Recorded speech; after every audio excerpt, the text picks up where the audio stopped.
Romanos capítulo 8, versículo 10. Romanos capítulo 8, versículo 10 al versículo 13, la escritura nos dice lo siguiente: pero si Cristo está en vosotros, el cuerpo en verdad está muerto a causa del pecado, mas el espíritu vive a causa de la justicia. Y si el espíritu de aquel que levantó de los muertos a Jesús mora en vosotros, el que levantó de los muertos a Cristo Jesús vivificará también vuestros cuerpos mortales por su espíritu que mora en vosotros. Así que, hermanos, deudores somos, no a la carne, para que vivamos conforme a la carne, porque si vivís conforme a la carne, moriréis. Mas si por el espíritu hacéis morir las obras de la carne, viviréis. Vamos a leer nuevamente, vamos a hacer un repaso, un segundo repaso a estos versículos 10, 11, 12 y 13. Sígame con su vista, por favor. Pero si Cristo está en vosotros, el cuerpo en verdad está muerto a causa del pecado, mas el espíritu vive a causa de la justicia.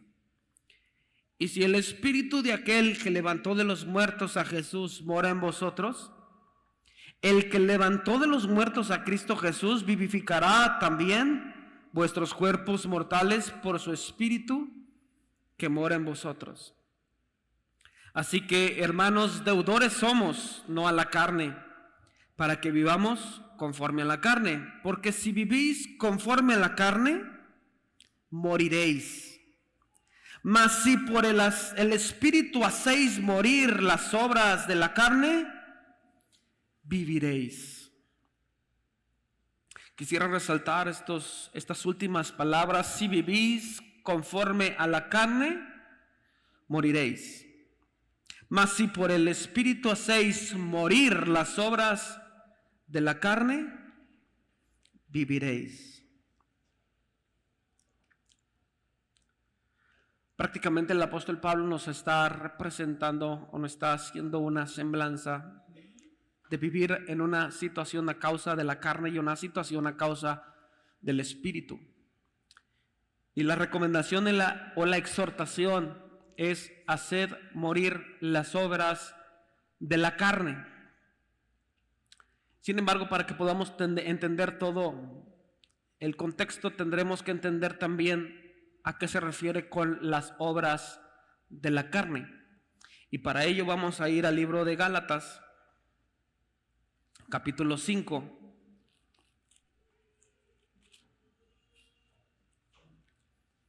Gálatas capítulo 5, versículo 19.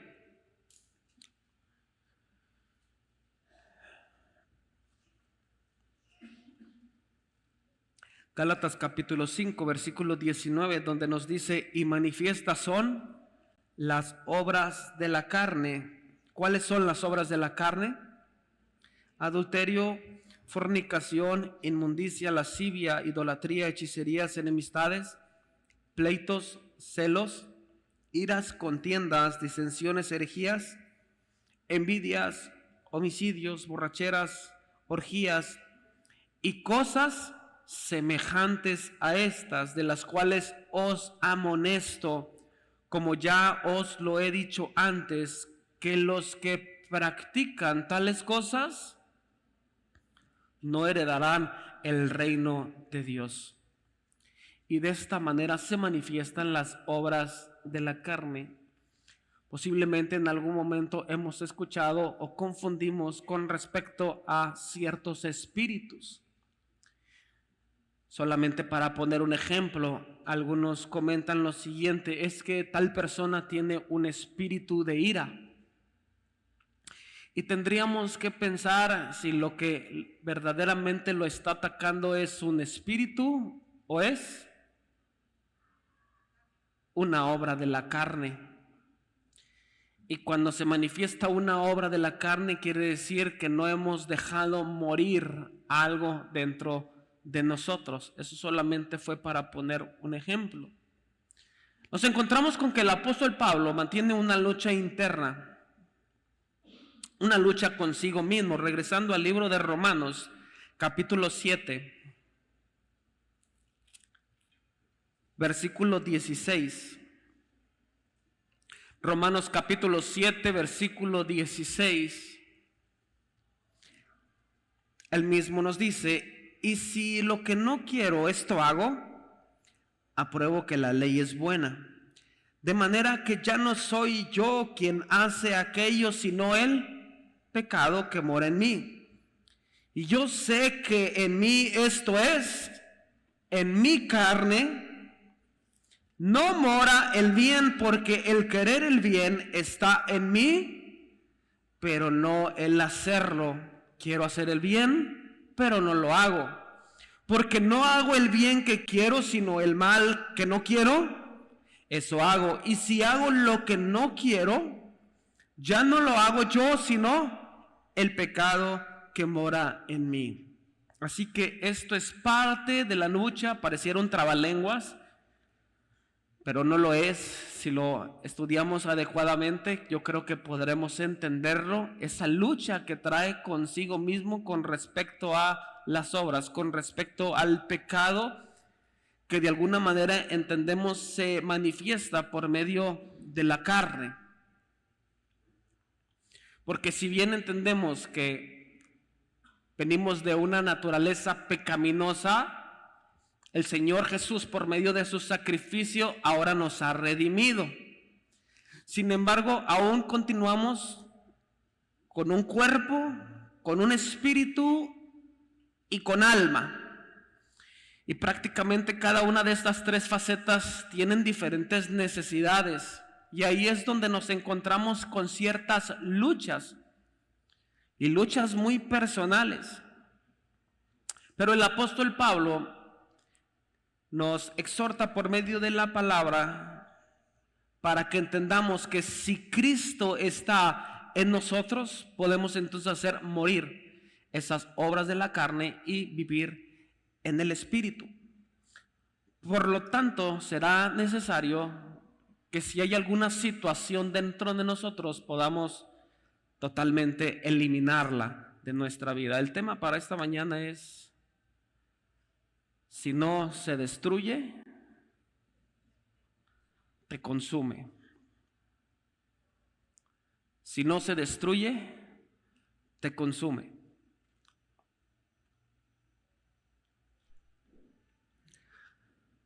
Tenemos al menos 3 historias en la Biblia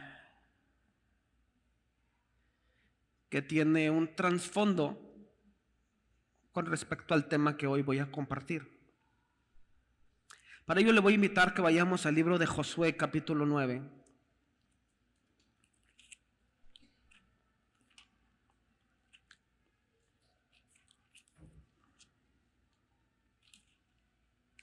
Josué capítulo 9.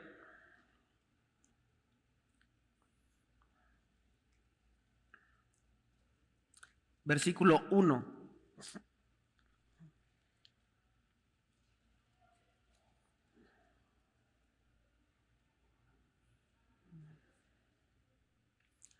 Para darle un poquito de contexto, es tiempo de conquista, es tiempo de tomar territorio, es tiempo donde Josué lidera al pueblo y comienza a tomar posesión de la tierra que el Señor les había prometido. Para ello era necesario realizar ciertas actividades. Josué capítulo 9, versículo 1, la escritura nos dice: cuando oyeron estas cosas, todos los reyes que estaban a este lado del Jordán, así en las montañas como en los llanos y en toda la costa del más grande delante del Líbano, los heteos, amorreos, cananeos, fereceos, heveos y jebuseos, se concertaron para pelear contra Josué e Israel. Mas los moradores de Gabaón, cuando oyeron lo que Josué había hecho a Jericó y a Ai, usaron de astucia. Y vamos a hacer una pausa hasta aquí para tratar de entender un poquito la historia y de qué manera fueron estos hombres tan astutos.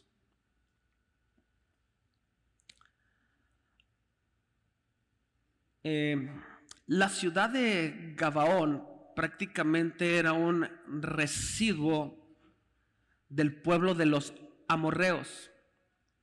Es decir, era parte de los pueblos enemigos que tenía el pueblo de Israel. Y parte de las instrucciones que el Señor les había dado a su pueblo es que cuando llegares a cierta nación, tendrás que destruir absolutamente todo. ¿Con qué propósito? Con el propósito, primero, de que no se mezclaran. Segundo, y el principal, que no se fueran a contaminar no solamente de comida, sino con respecto a la idolatría. Y prácticamente en base a ello fue la instrucción del Dios para que eliminaran absolutamente todos de los pueblos que estaban tomando posesión en aquel momento del territorio. Cuando aquellas naciones escuchan que Josué y el pueblo de Israel venían contra ellos, ya la fama de Jehová, de Dios, se había extendido por todas las regiones. Habían escuchado que el Dios de los israelitas había abierto el mar en dos, que el Dios de los israelitas había, por medio del mar, había devorado, había tragado a todos los soldados del país de Egipto, que el Dios de los israelitas los había librado de la esclavitud de Egipto. Y prácticamente todos los pueblos estaban atemorizados con respecto a ellos. Sabían que si ellos llegaban ahí, los iban a conquistar, no por mano de hombres, sino por la mano de Dios. Comenzaron a temer a Dios, comenzaron a temer a sus obras. Así que hubo una región llamada Gabaón, que no era pueblo pequeño, era un pueblo grande. Sin embargo, pensando que el pueblo de Israel iba a conquistarlos, ellos comenzaron a hacer una estrategia para que no fuesen conquistados. Y de aquí en adelante vamos a ver lo que sucedió. En la pausa que hicimos, nuevamente versículo 4 dice: usaron de astucia. Quiero que considere esa frase. Astucia, usaron de astucia, pues fueron y se fingieron embajadores y tomaron sacos viejos sobre asnos y cueros viejos de vino rotos y remendados y zapatos viejos y recocidos en sus pies, con vestidos viejos sobre sí, y todo el pan que traían para el camino era seco y mohoso. Y vinieron a Josué al campamento en Gilgal, y le dijeron a él y a los de Israel: nosotros venimos de tierra muy lejana. ¿De dónde? De tierra muy lejana. Haced pues ahora alianza.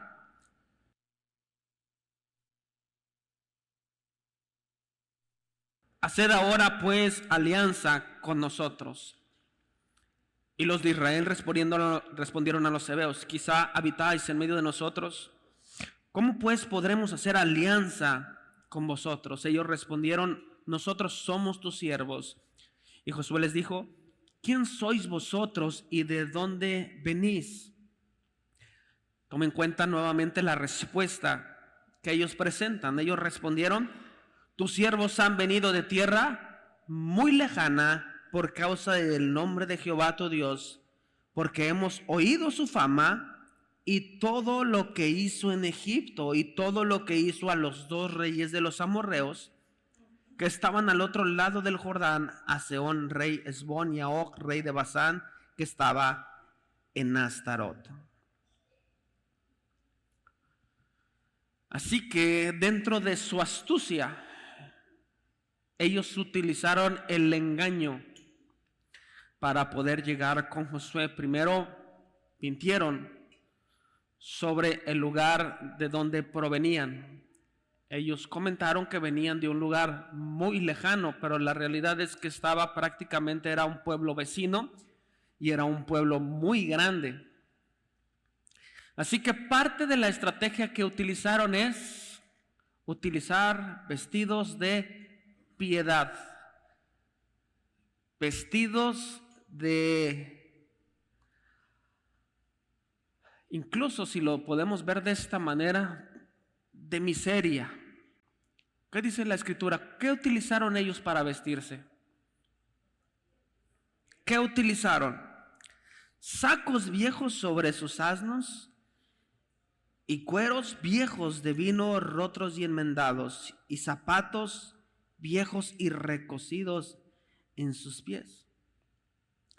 Voy a hacer un pequeño paréntesis porque esto bien se puede tipificar con respecto a la situación que posiblemente algunas personas estén viviendo, con respecto al desorden, con respecto a la miseria. Si le pudiéramos llamar como un espíritu, y lo pongo entre comillas, un espíritu gabaonita, en donde posiblemente tengamos que poner incluso atención en nuestras propias casas, en nuestros propios hogares, con respecto al orden y la limpieza. Porque hay muchas personas, muchísimas personas, que prácticamente se han acostumbrado a una forma de vida. No ha entrado posiblemente usted a cierta casa y de entrada hay un olor muy extraño, no, nada agradable. Y entonces cuando entra a aquella casa se da cuenta que hay mucho desorden. Generalmente, y para hacerlo más específico, posiblemente nosotros podamos verlo, si es que es dentro de nuestra propia casa, en las habitaciones de los adolescentes, donde los adolescentes no son nada ordenados, son muy desordenados. Pero ahí es donde tendremos que poner nosotros atención a ello, porque Dios es un Dios de orden, no es de desorden. Y una tipografía como esta, o tipología más bien, una tipología como esta en relación a los gabaonitas, trae miseria dentro incluso de la misma casa. Ropa vieja, zapatos viejos, zapatos rotos, nuestros jóvenes desalineados.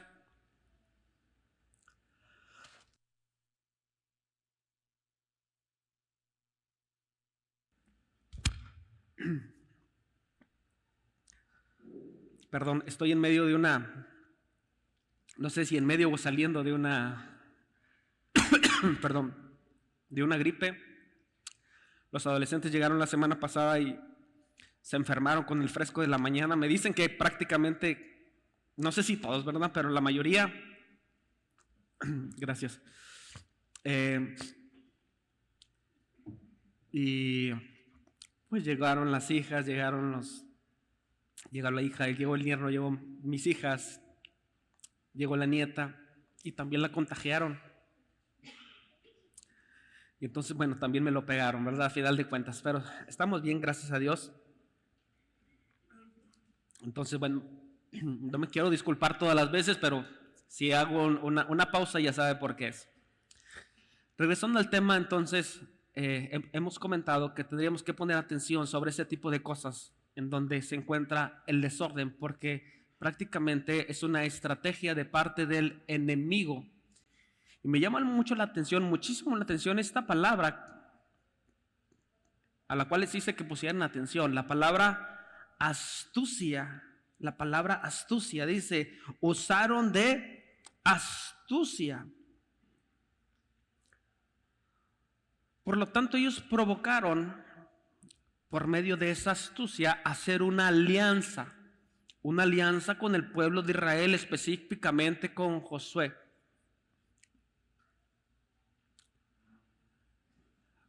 ¿Cuál fue el error, el más grande error de Josué en aquel momento?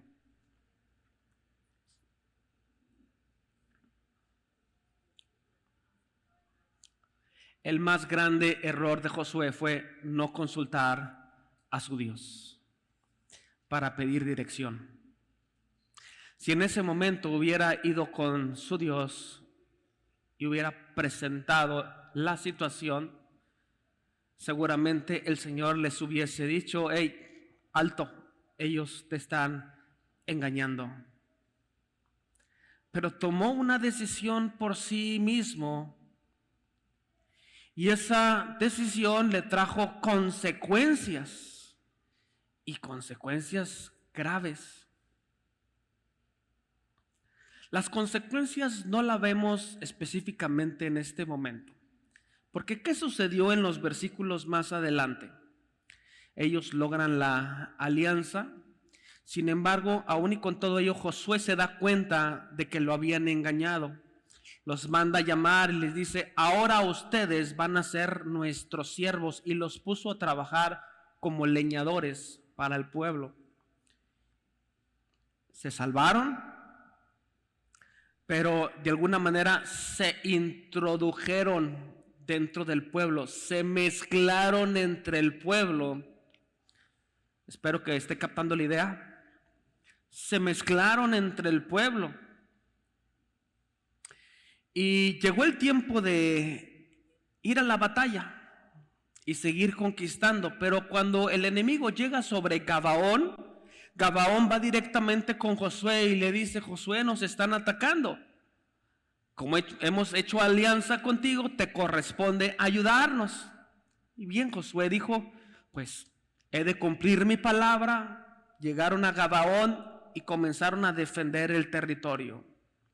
De aquí es donde seguramente aquel cántico que nosotros entonamos se ha de acordar: sol, detente en Gabaón, y tu luna en Ajalón.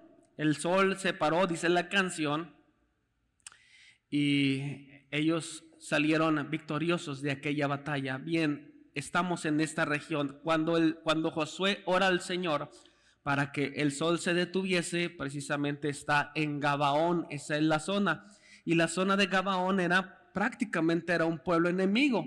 El asunto es que por hacerse de una alianza, tuvieron en ese momento que defenderlos. El asunto que tenemos que enfatizar es de qué manera se le dio entrada al pueblo de Israel, y de alguna manera también entender que se le dio morada. Es decir, no solamente entraron, sino también moraron, habitaron con los del pueblo de Israel. Así que tenía Israel a sus enemigos, ¿dónde? Dentro del propio campamento. Ojo. ¿Cuál fue la consecuencia de no haber destruido aquella nación? Deuteronomio capítulo 20.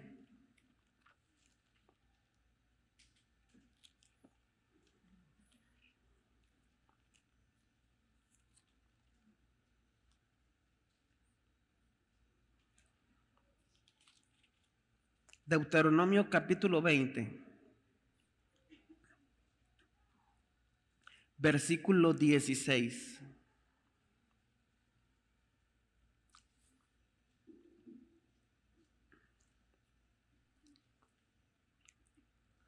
Para este momento todavía Moisés, con vida, recibe esta instrucción. Capítulo 20, versículo 16. Pero de las ciudades de estos pueblos que Jehová tu Dios te da por heredad, ¿cuál es la instrucción? Ninguna persona dejarás con vida, sino que los destruirás completamente. Los destruirás completamente.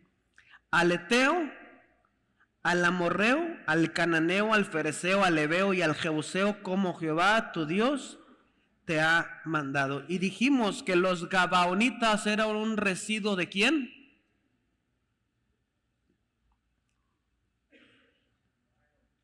Para los que apuntaron, de los amorreos, un pueblo que debió haber sido destruido.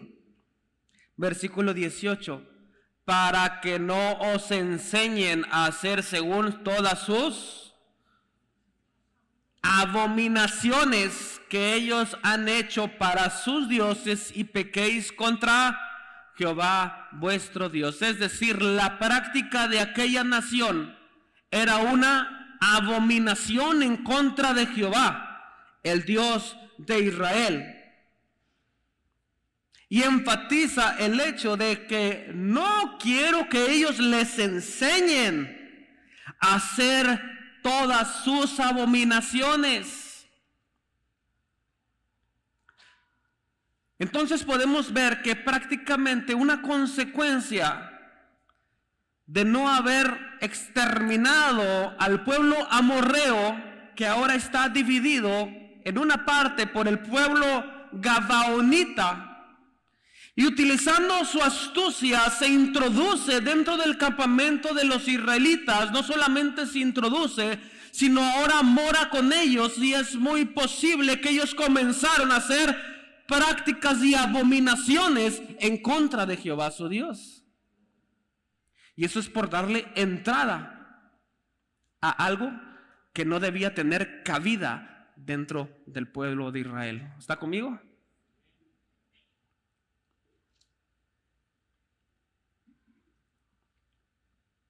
Esther capítulo 3, versículo 6.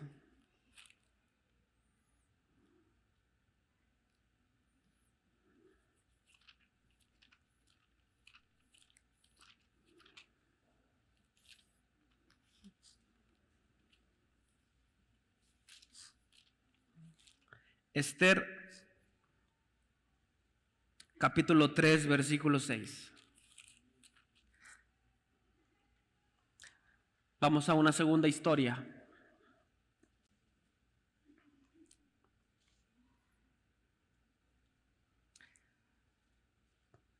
Pero tuvo en poco poner mano en Mardoqueo solamente, pues ya le habían declarado cuál era el pueblo de Mardoqueo. Y procuró Amán destruir a todos los judíos que había en el reino de Asuero, al pueblo de Mardoqueo. Le voy a dar un poquito de contexto.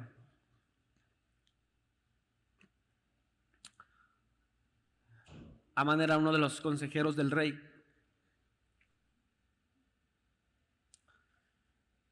Y nos encontramos en esta parte de la historia donde se levanta una mujer llamada Esther.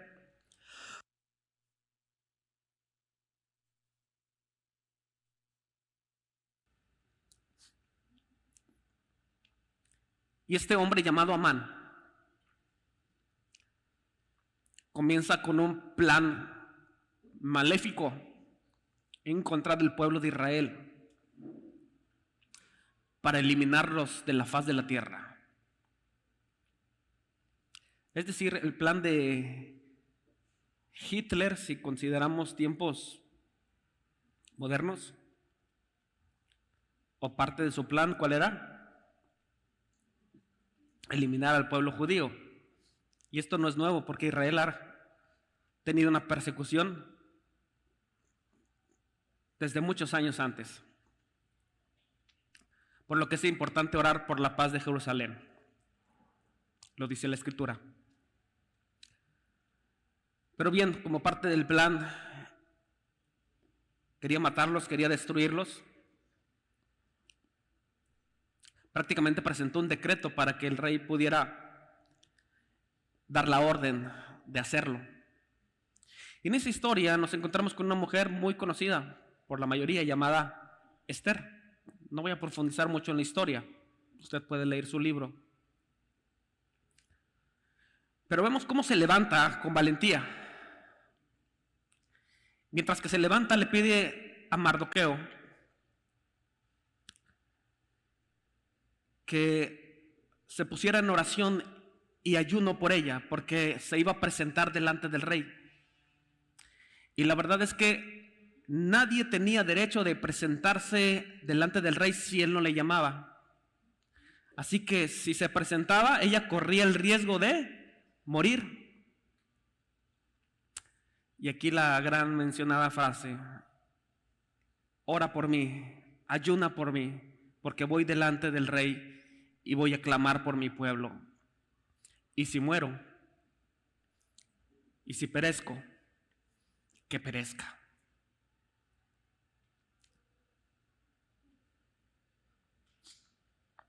Así que esta mujer se presenta delante del rey, encuentra gracia delante de él.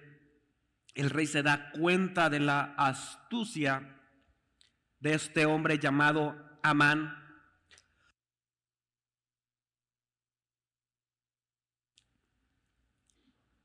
Y entonces comienza a revocar su mandato, su edicto. Se da cuenta de la trampa y prácticamente otorga la libertad que el pueblo judío necesitaba.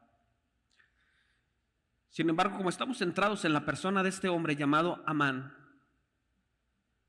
que finalmente muere y muere de una manera terrible a consecuencia de sus actos, tendremos que decir y que pensar de dónde proviene este hombre llamado Amán. Para ello vamos a ir al primer libro de Samuel,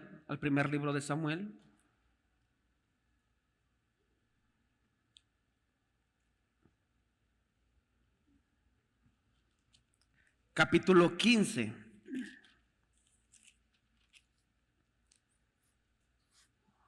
Primero de Samuel, capítulo 15, versículo 2.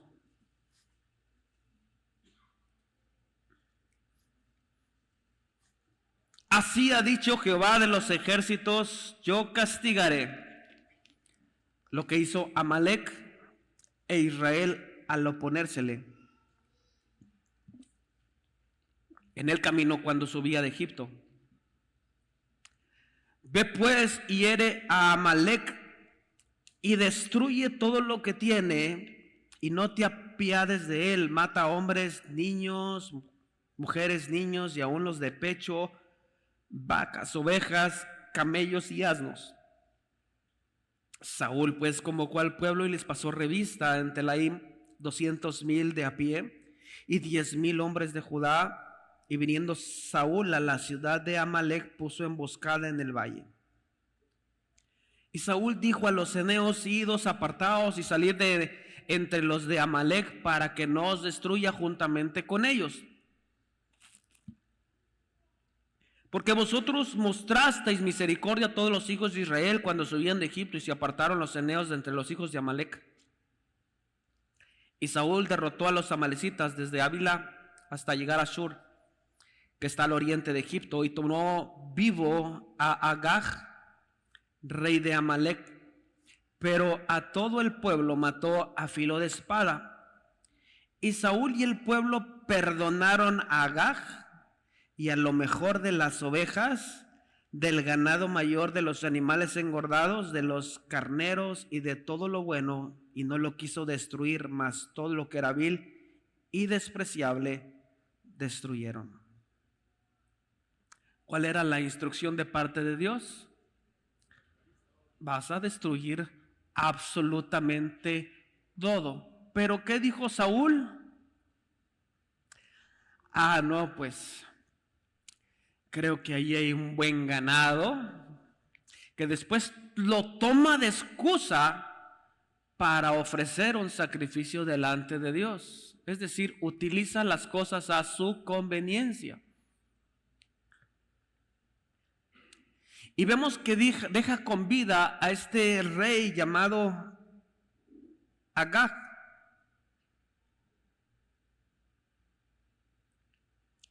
El asunto de llevarlo a la historia es para que podamos entender que de los descendientes de los amalecitas nos encontramos con este hombre llamado Amán.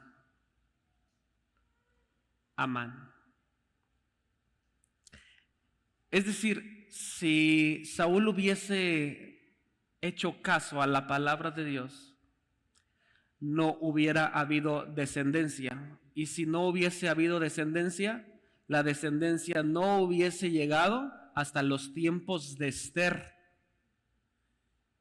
Y de esa manera elaborar un plan para exterminar a todo el pueblo judío. ¿Me estoy explicando?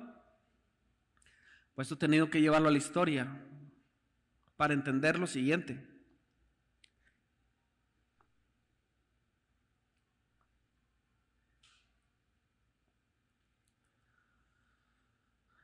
Todo aquello que no logramos destruir, en algún momento nos puede consumir.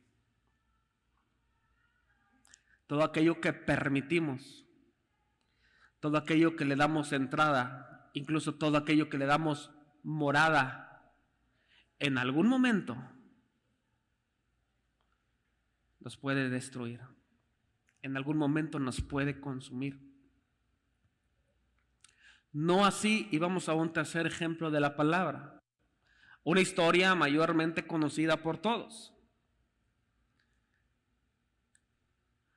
Primero de Samuel, capítulo 17.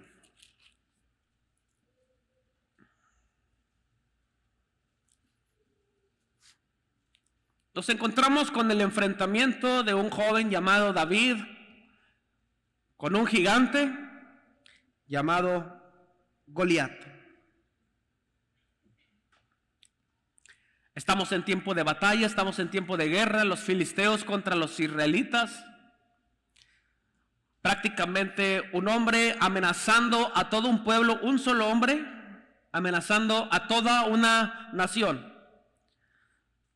Temerosos, con miedo de poder enfrentarle. Saúl lanza un comunicado para que quien fuera aquel valiente que lograra derrotar a ese gigante iba a quedar exento de todos los impuestos, porque ya para este momento ya pagaban sus impuestos y los pagaban al rey. Y además le iba a ofrecer o le iba a dar a su propia hija como esposa. Que entonces algunos se levantaron y dijeron, esto está bueno. Pero solamente lo pensaron.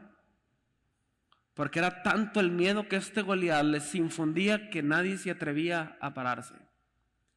Pero nos encontramos con un joven temeroso de Dios, que cuando estuvo en momentos de conflicto, sabía quién estaba con él.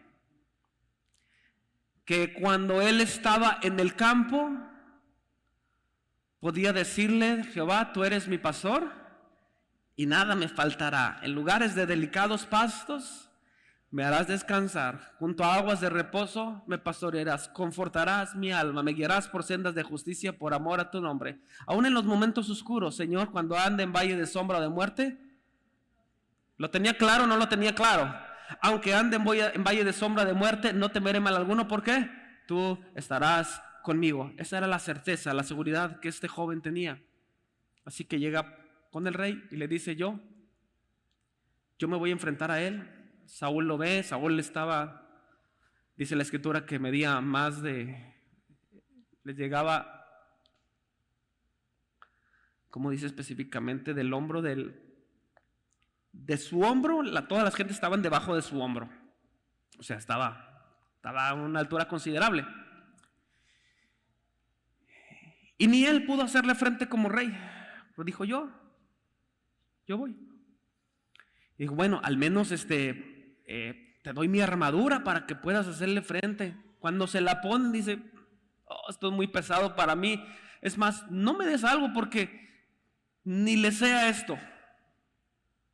Yo voy a usar con lo que yo he practicado, con lo que yo he desarrollado habilidad. Ah, bueno, ¿y qué traes? No, pues traigo una honda y traigo mi vara. ¿Qué? ¿Con eso le vas a hacer frente al enemigo? ¿Con eso le vas a hacer frente a Goliat? Sí, rey, con esto. Y es que David traía toda la onda, ¿va? Y la traía bien afinada. Con esto, dice, con esto he matado osos, lobos. ¿Qué me puede hacer este chiquilín? Y entonces, 1 de Samuel capítulo 17, versículo 9. La escritura dice, si él pudiere pelear conmigo y me venciere. Ya para esto ya estamos en la línea de batalla. ¿Okay? Está Goliat, está David, y entonces él hace una observación y dice, si él pudiere pelear conmigo y me venciere, nosotros seremos vuestros siervos, y si yo pudiere más que él y lo venciere, vosotros seréis nuestros siervos y nos serviréis. Es decir, cuando tú no puedes exterminar lo que te está fastidiando, lo que te está molestando, lo que te está haciendo alejarte y separarte de Dios, puede convertirte en un esclavo de ello, puede hacerte un siervo de ello. Y esta era la advertencia de Goliat: si yo les gano, ustedes van a ser mis siervos. Los israelitas se habían olvidado de la primera parte: si ustedes me ganan, nosotros les vamos a servir. Fue mucho más fuerte esta segunda frase: pero si yo les gano, ustedes van a ser mis siervos. ¿Qué pensaron los israelitas? No, ya perdimos. ¿Cómo le hacemos?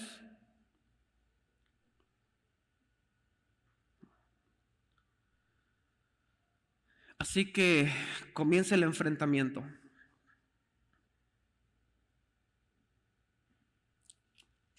David se para en la línea de batalla.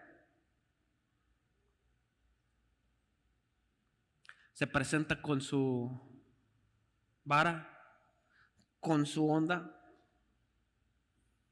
Y llegó el momento donde el filisteo le hace frente y le dice, o más bien le pregunta: ¿soy yo perro para que vengas a mí con palo? Y maldijo a David y a sus dioses. No estoy parafraseando, así tal cual está escrito. ¿Qué acaso yo soy un perro para que vengas a mí con un palo? Y prácticamente estaba tratando de infundir todavía mucho más miedo. Pero David le respondió. Más bien antes de ello, nuevamente le dice el filisteo a David: ven a mí y daré tu carne a las aves del cielo y a las bestias del campo. ¿Era intimidante? Por supuesto que era intimidante. Pero entonces es donde David toma la autoridad del Señor, se planta frente al gigante, le dice: tú vienes a mí con espada, con lanza y con jabalina, pero yo vengo en el nombre de Jehová de los ejércitos, y eso me basta, eso es suficiente. Ahí voy a decir perro, pero no, se escucha muy grosero, ¿verdad? Digo, es que así es como se vio Goliat, ¿verdad? Yo vengo en el nombre de Jehová de los ejércitos. Y comienza la batalla. El filisteo en contra de David. David comienza a utilizar el elemento que él sabía perfectamente cómo funcionaba, con el cual había practicado, y entonces ¡fum!, lanza la piedra. La escritura nos dice que la piedra da en la frente de aquel hombre. ¿Y qué sucedió? Cayó hacia adelante. Pero la pregunta ahora es: ¿murió o no murió? ¿Murió o no murió? No se murió. Ay, dijo: ay, nanita, ¿ahora qué hacemos? Traía ya 4 piedras más, ¿verdad? Si se para, le aviento otra. Se dice como referencia que David, se dice que tenía piedras preparadas, porque la palabra nos habla de otros 4 gigantes, hermanos de Goliat. Entonces dijo, si se me vienen los 5, tengo para los 5. Inteligente. El asunto es que cuando cae no muere. Y hermanos, a veces nosotros hacemos frente a las luchas y aventamos piedritas. Le aventamos piedritas al pecado, pensando que con eso lo vamos a exterminar. Pero muchas veces no es suficiente. Solamente cae, pero ya está y está vivo. ¿Qué tuvo que hacer David? Versículo 9.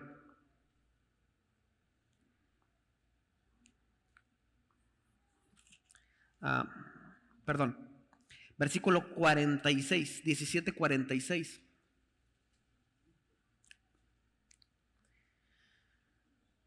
Jehová te entregará hoy en mi mano, y yo te venceré y te cortaré la cabeza, y daré hoy los cuerpos de los filisteos a las aves del cielo y a las bestias de la tierra, y toda la tierra sabrá que hay Dios en Israel. Y sabrá toda esta congregación que Jehová no salva con espada y con lanza, porque de Jehová es la batalla, y Él os entregará en nuestras manos. Esta es la certeza de este hombre. Y antes de que sucedieran las cosas, Él ya le había dicho, no solamente te voy a derrotar, sino también te voy a exterminar, voy a cortar tu cabeza, voy a terminar con el problema. Está causando mucho daño al pueblo de Israel. Y entonces cuando la piedra llega a su frente, el filisteo cae, David va y con su propia espada, con la espada de Goliat, ¡pum!, le mocha la cabeza. ¿Qué era necesario hacer para terminar con el problema? Exterminarlo completamente. Cuando nosotros dejamos cosas a medias, las cosas a medias podrán consumirnos posiblemente, podrán destruirnos. Hermanos, nosotros no podemos dejar cosas a medias, tenemos que ser muy radicales, pero muy radicales. Así que parte de la enseñanza que nos dejan estas historias, en el caso de que posiblemente, como en el caso del apóstol Pablo, él decía, lo que quiero hacer, no lo hago, y lo que no quiero hacer, eso hago. Y se encontraba en esa lucha.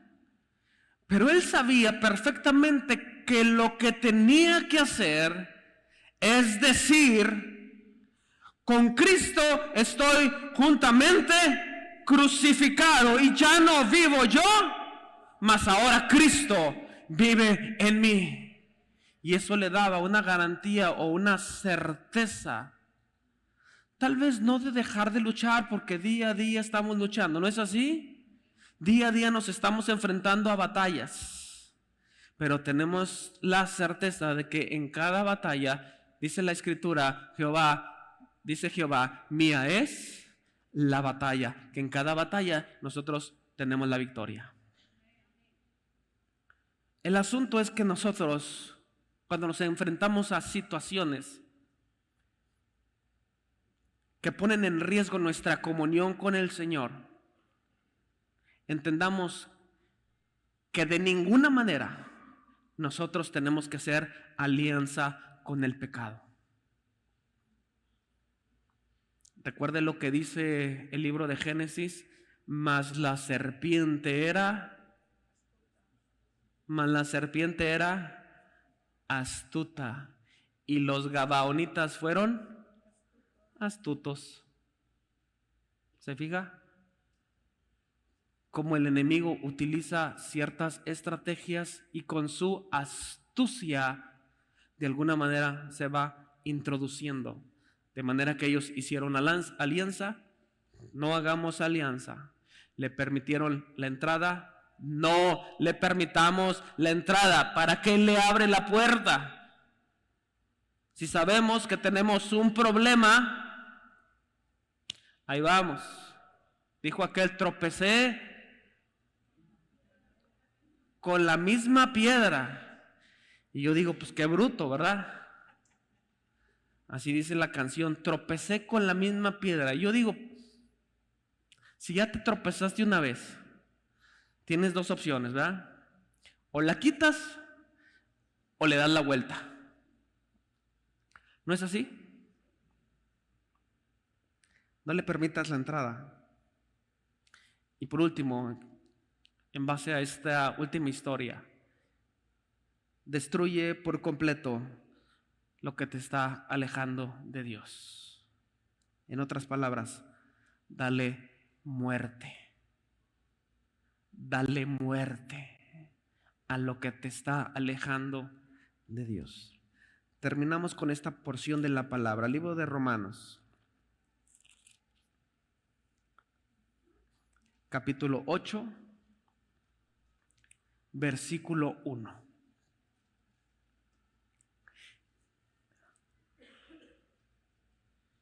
Entendiendo el apóstol Pablo que posiblemente él iba a mantener una lucha constante con su carne, también entendió lo siguiente y ahora dice, ahora pues ninguna condenación hay para los que están en Cristo. ¿Para los que están en quién? En Cristo. Versículo 10 que leímos al inicio, pero si Cristo está en vosotros, ahora pues ya no hay más condenación para los que están en Cristo. ¿Para quiénes? Para los que no andan conforme a la carne, sino conforme al Espíritu. Por lo tanto, dice el apóstol a los Gálatas, por tanto, haced morir las obras de la carne, porque los que practican tales cosas no heredarán el reino de Dios.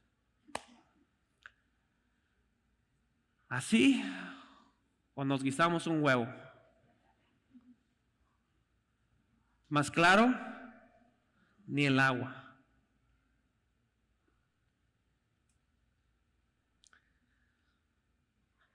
Tenemos, hermanos, que esforzarnos en el Señor. El apóstol Pablo nos exhorta que nosotros seamos o estemos arraigados y sobreedificados en Cristo Jesús. Esto significa que cuando nosotros nos arraigamos o nos enraizamos, si puedo llamarle de esta manera, y nos tomamos fuerte de Cristo, no habrá nada que nos pueda mover. Posiblemente llegarán momentos en donde nuestra atención sea desviada. Ojo, Dios no garantiza que no habrá tormentas, que no habrá lluvias, que no habrá vientos. Pero el que edifica su casa sobre la roca, no habrá nada que pueda destruirla. En algún momento Pedro se vio distraído por la tormenta en medio del mar. El Señor le dijo, no temas, yo soy. Sin embargo, también le enfatizó lo siguiente, le dijo, hombre de poca fe. Hombre de poca fe. Y la distracción vino por medio de las tormentas. Hermano, no permita que ninguna tormenta le distraiga. Manténgase firme en el Señor, arraigados y sobreedificados en Cristo Jesús, que es nuestra roca. Amén. Póngase de pie, por favor.